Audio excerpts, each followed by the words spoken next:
Hi, my name is Anthony Kosciuszko. This is my video submission for the Pass the Torch Teacher Scholarship. I do want to begin by saying that I am currently a Pennsylvania teacher and hold a Pennsylvania teaching certificate for K-12 health and physical education. This scholarship would actually go toward my pursuit in my master's degree in athletic coaching from Point Park University that will be beginning this August. So I do hope that is acceptable, as I do feel that teaching and coaching are cut from the same cloth. The teacher that I want to discuss that's had an impact on my life wasn't actually a classroom teacher, but was in fact a coach. His name is Dean Oury. His job in society, he's actually the vice president and CFO of UPMC Enterprises and ISD. UPMC is probably one of the biggest leaders in healthcare in America. So, I mean, his efforts, stretch far beyond baseball. And I had the opportunity to meet him whenever I was beginning my 10th grade baseball season. He was my baseball coach. I didn't interact with him a lot my 10th grade year, though, because he was a JV coach and an infield coach, and I played varsity baseball and I was an outfielder. So we didn't interact as much back then. But beginning my junior year, my 11th grade year, he approached me first day of practice and said, "Hey, Cos, what do you know?"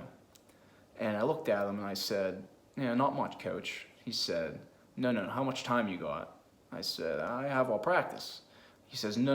When someone asks you how much you know, you want to tell them how much time you got. This is going to take a while. See, the lesson behind that was you never want to come off as ignorant or not knowing. You always want to give someone something that they can take away, whether it's something that they might already know or something you just learned, a fun fact, whatever. Never come up empty. Always give someone something, okay?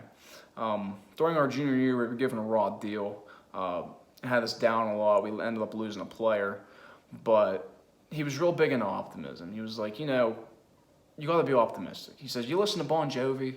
I said, "Yeah, I listen to Bon Jovi. Living on a Prayer is a great song. And I know you know it too because you shout that song in your car when you're alone. I do too. It's okay."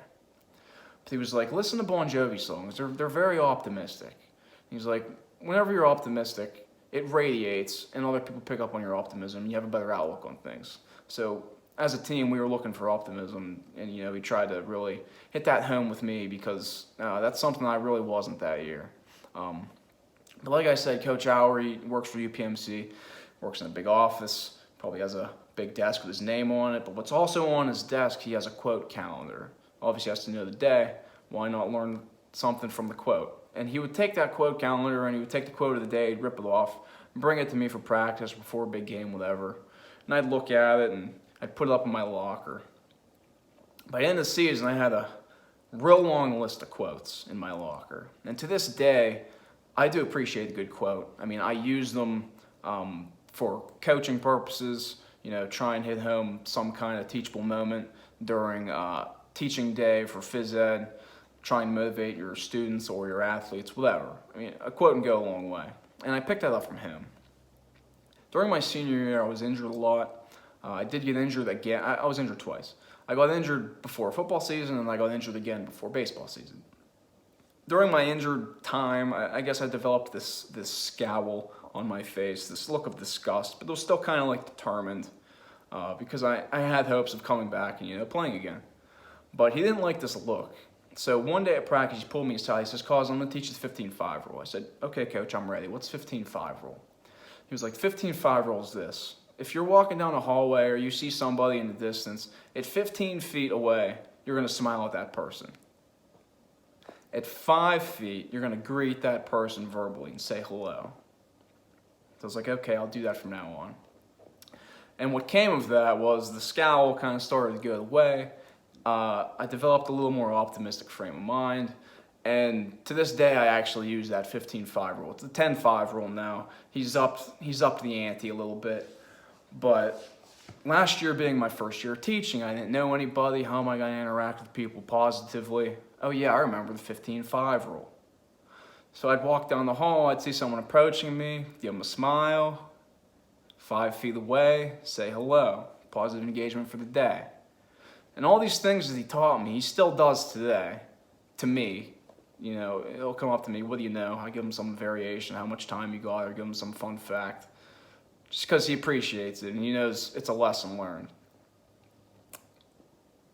Today, him and I are actually colleagues. We coach for the same baseball team now.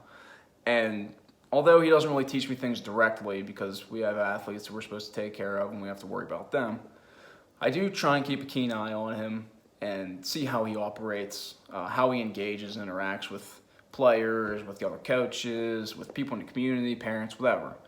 So, I mean, his teaching doesn't go unnoticed. I learn a lot of things from him indirectly. And I guess I never really thanked him. I'm probably going to send him this video because I don't think he really knows the impact he's had on me growing up, and still does. But I do hope you accept this video as an acceptable submission. Thank you for listening, and God bless.